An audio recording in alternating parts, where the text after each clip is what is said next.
All right, we're gonna get right into this one today because it's a fun one. Been thinking about this one for a while. We just finally got some time. We can actually get some reps and we can check this one out. So like, subscribe, stick around.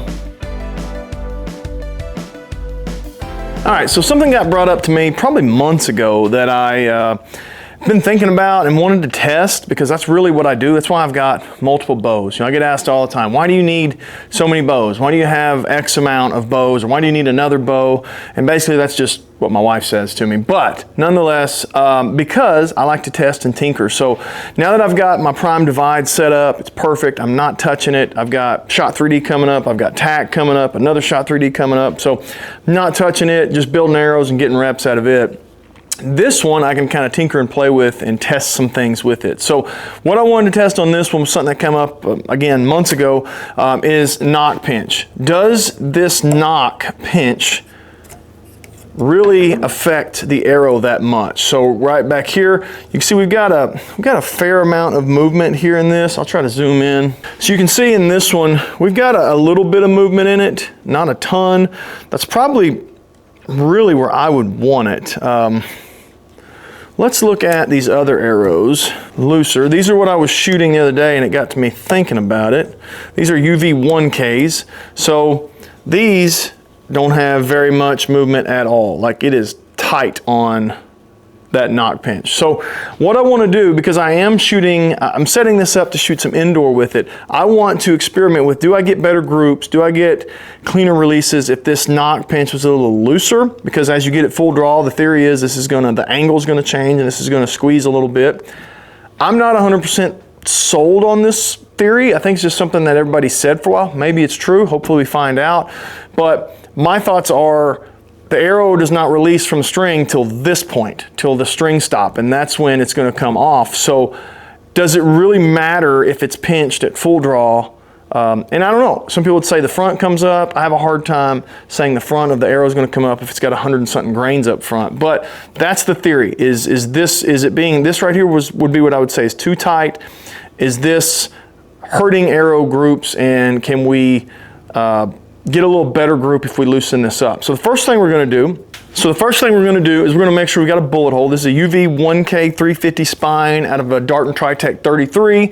We are shooting 62 pounds. It's not quite 60. I've turned it down because again, it's going to be more for an indoor setup, an indoor hunting class setup. So I don't want to shoot 70 pounds at paper. So that's what we're looking at. Let's go see if we can get a bullet hole and see what kind of groups we get out of this. All right, so we got a pretty good bullet hole out of it. You can see we maybe just a smidge right, but pretty clean tear. You know, of course, compared to the ones down here, pretty clean tear, but we've got just a touch right, but I think that's pretty good.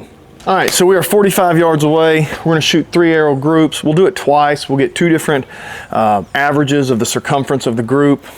We'll take that, write it down, go adjust this D-loop, make it wider, get a little less pinch, shoot it again, see if we notice any changes.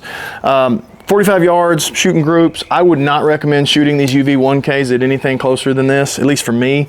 The last thing I want to do is bust one of these expensive arrows. I'm just trying to get this set up for indoors, so this being a little further away is just exposing the flaws is all we're doing at 45. I'm not shooting this setup at 45 at the moment. So here we go, first round.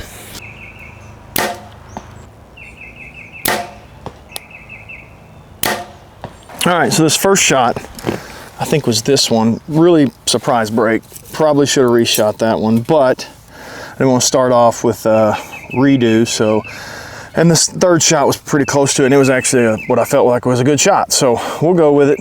Either way, we're gonna do another round, so we'll at least have 2 rounds. So this one, the circumference coming in at 9.5 inches. So 9.5 inches on the first group.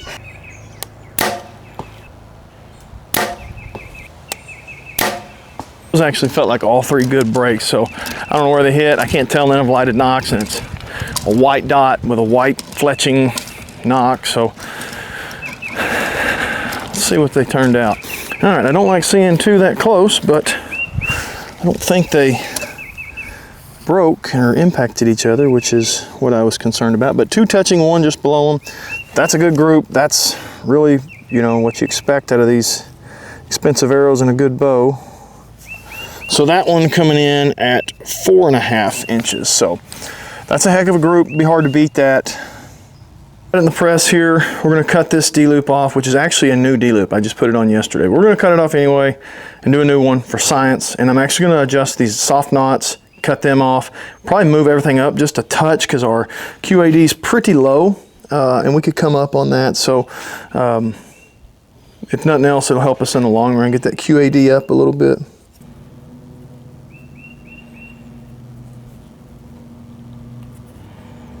Soft knots look good.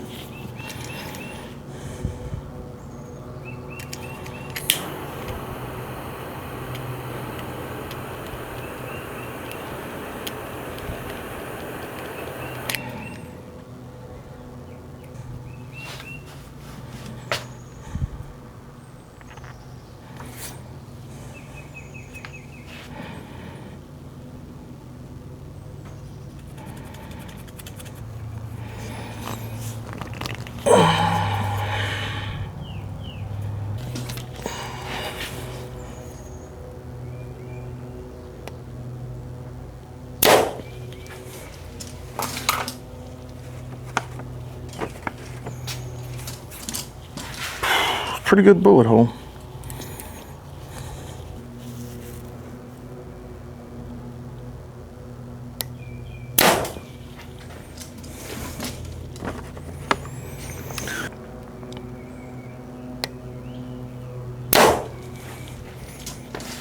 So I'm walking this in, just kind of making sure the sight tape's right. I didn't want to come back to 45 and just launch them and they miss, because they're expensive.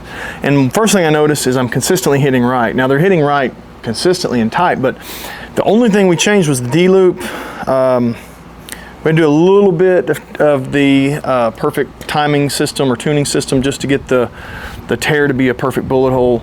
But why are they hitting 3 inches right? I don't know, doesn't make much sense, but we're gonna shoot a few more practice shots just to get on, to get close, and then we'll adjust it from there. To give you an idea, let's see if I can do it where I'm not in the middle. This is where we're at on our Nock. Pretty loose. That's looser than I would normally want to run it, but we're going to see how she shoots like that. I mean, like I said, so far we're just kind of consistently right.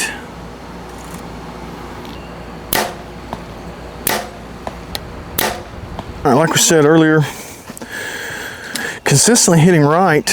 I thought I'd worked that out of the zero, but I guess not enough, because we're still hitting right consistently. 7 1/4, so 7.25. All right, round 2, we're gonna make a few clicks to the right.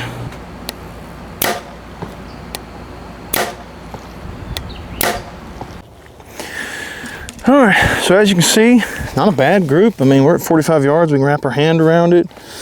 I don't know that it's going to be as good as the group we had with the tighter Nock. 6.5. So 6.5. All right, let's take them inside. All right, so here's what we learned today. Not a lot. Not a super scientific study. It's just kind of a fun experiment.